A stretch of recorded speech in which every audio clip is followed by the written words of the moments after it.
रामायण। मैं काल हूं। कैसा संयोग था, इधर महाराज दशरथ के प्राण निकले और उधर श्री राम, सुमित्रा नंदन लक्ष्मण और जानकी गंगा नदी के तट पर पहुंचे। जैसे राम गंगा के तट पर पिता का तर्पण करने पहुंचे थे।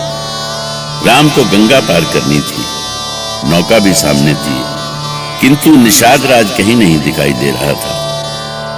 लक्ष्मण प्रतीक्षा करते करते अधीर हो गए। राम चिंतन की मुद्रा में थे, जैसे उन्हें अयोध्या के सूने होने का आभास हो गया। भैया, ये किस सोच में डूब गए हैं आप? कुछ नहीं।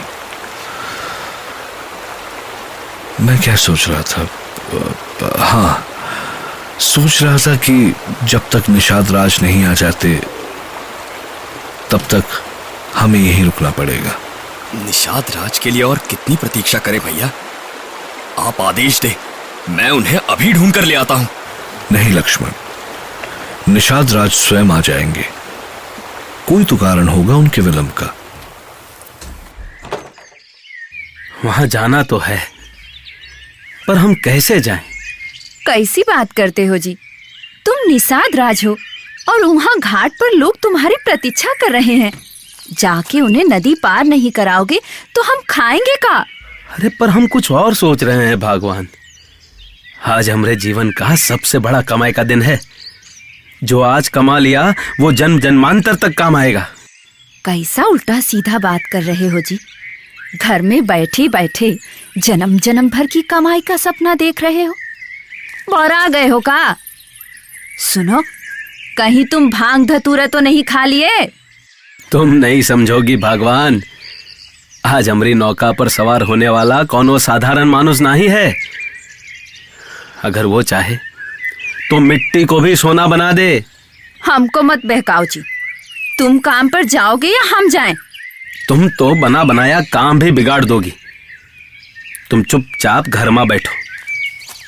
निषाद रानी हो, रानी जैसे ही रहो।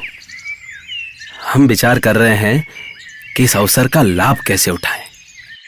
तुम तो ऐसी बात कर रहे हो जैसे घाट पर साक्षात भगवान आ गए हैं। तुम ठीक है समझी। घाट पर भगवान ही आए हैं।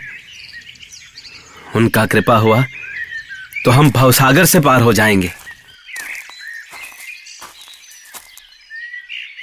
अच्छा, अगर ऐसन बात है तो सोच का रहे हो? अभी चलो, हम भी चलते हैं तुम्हारे साथ। हे भगवान, यहाँ हम धर्म संकट में है कि तुम्हारे चरणों का अमृत कैसे पाए। कौन सा जुगत लगा है कि तुम्हारे चरणों का प्रसाद पा सके, और हमारी त्रिया सब मिट्टी में मिलाई दे रही है। सुनो जी, जो हम उनसे प्रार्थना करेंगे तो वो अपने चरणों का प्रसाद नहीं देंगे का? हम चलते हैं। अरे अरे, कहाँ भागे जा रहे हो? बिल्कुल ही सनक गए हो का? अचानक क्या हो गया तुमको? अरे भगवान, हम समझ गए कि प्रभु का चरणामृत कैसे पाना है। पर हम भी साथ चलेंगे। तुम अकेले सारा प्रसाद लूट के स्वर्ग पा जाओगे और हम यहाँ नरक में सड़ते रहेंगे। बस भैया, अब मैं और अधिक प्रतीक्षा नहीं कर सकता। मैं स्वयं नौका लेकर आता हूं। नहीं लक्ष्मण, जो जिसका कार्य है उसे ही करना चाहिए। आप ही तो कहते हैं भैया कि मनुष्य को परिस्थितियों के अनुसार कार्य करना चाहिए। क्या ऐसी परिस्थिति में हमारा ऐसे ही हाथ पर हाथ धरे बैठे रहना ठीक है? धैर्य रखो लक्ष्मण। निषाद राज को हमारे यहाँ आने की सूचना मिली है तो वो अवश्य आएंगे। हम आ गए प्रभु, हम आ गए। निषाद राज केवट ने सोच लिया था कि वो आज प्रभु श्री राम का आशीर्वाद लेकर ही रहेगा, चाहे इसके लिए उसे कुछ भी करना पड़े। और उसके लिए उसने एक योजना भी बना ली थी। कैसी अनोखी योजना थी निषाद राज की। अब विलंब ना करें निषाद राज, हमारी यात्रा बहुत लंबी है। और निषाद राज, हमें वन का मार्ग भी तो पता नहीं है। रात हो गई तो हम भटक जाएंगे। सब कुछ जानते हुए भी आपने इतनी देर कर दी। क्या आपने ये भी नहीं सोचा कि हम आपके कारण यहाँ भोर से रुके हुए हैं? अब इन बातों का कोई अर्थ नहीं है लक्ष्मण। निषाद राज, आप नौका ले आए। नौका लाने के पहले हमको आशीर्वाद दें प्रभु। आपका आशीर्वाद से हमारे सारे दुख मिट जाएंगे। और अरे तुम चुप रहो जी, हम बात कर रहे हैं ना, फिर काहे टांग अड़ा रही हो बीच में? पत्नी को भी तो कुछ कहने दीजिए निषाद राज। अरे नहीं प्रभु, ये एक बार शुरू हो गई तो चुप नहीं होगी। पर हम कहते हैं प्रभु कि नदी पार करने के लिए नाव का कौन जरूरत है? धारा तेज नहीं है। आप लोग नदी में उतरिए तो सही, आराम से तैरकर पार निकल जाएंगे। कैसी बातें कर रहे हैं निषाद राज? हम कब से आपकी प्रतीक्षा कर रहे हैं और आप हमें बिना नौका के नदी पार करने को कहने लगे। कहा करे प्रभु, आपसे यह तो नहीं कह सकते कि हम आपको नौका पर चढ़ा नहीं सकते। कहीं आपको क्रोध आ गया तो भला आपके सामने हमारी कौन बिसात?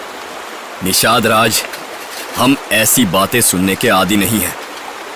आपको ये कहने का साहस कैसे हुआ कि आप हमें नाव पर नहीं चढ़ाएंगे? लक्ष्मण, अरे ये क्या कह रहे हैं आप? आपने तो कहा था कि प्रभु का चरणामृत पाके हमारा सारा दुख दूर हो जाएगा। हम अब भी यही कह रहे हैं मूर्ख, पर जरा बुद्धि लगा। क्या भगवान ये कहकर हमको चरणामृत दे देंगे कि वो भगवान है? हाँ, ये तो हम सोचे ही नहीं। भला भगवान खुद का भगवान का ही कहेंगे। तो बस अब तनिक धीरज रख और देख कि हम क्या कर रहे हैं। भैया, ये निषाद राज बिल्कुल बेसिर पैर की बातें कर रहे हैं।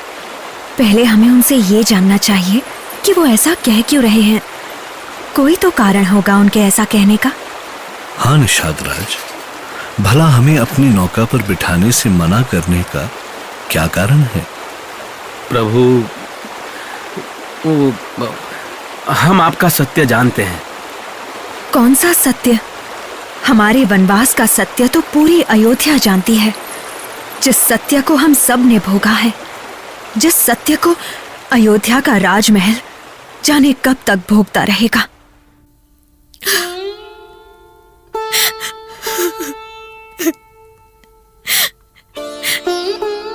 ऐसी कौन सी भूल की थी हमने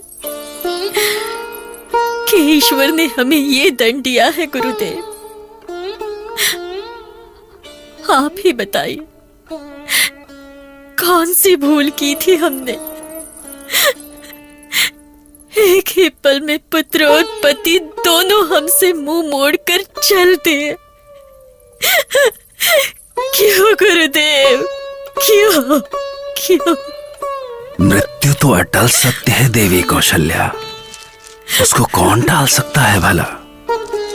और उससे भी बड़ा सत्य है कि राम पर सिर्फ आपका ही नहीं, सारे संसार का अधिकार है।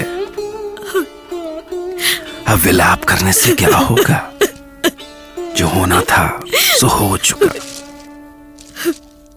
अब जब राम, लक्ष्मण और सीता यहाँ नहीं हैं, तो आप कुमार भरत और शत्रुघ्न को यहाँ बुलवाने का प्रबंध करें। अवश्य गुरुदेव, वो तो सोच रहे होंगे कि अयोध्या आते ही उनके पिता और भाई राम उन्हें दौड़कर गले से लगा लेंगे। उन बेचारों को क्या पता कि यहाँ अयोध्या में हम सब पर कैसे बिजली टूट पड़े हैं।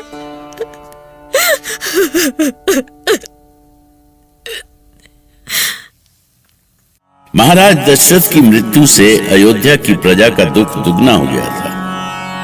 कौशल्या के आंसू थमने का नाम नहीं ले रहे थे। दुखी तो कैकेयी भी थी, पर जो कुछ उन्होंने किया था उसको देखते जानते हुए भला उनका दुख कौन सुनता। इधर महाराज दशरथ की चिता तैयार हो रही थी और उधर ननिहाल में भरत और शत्रुघ्न को आभास भी नहीं था कि उनकी दुनिया ही उजड़ चुकी थी। राम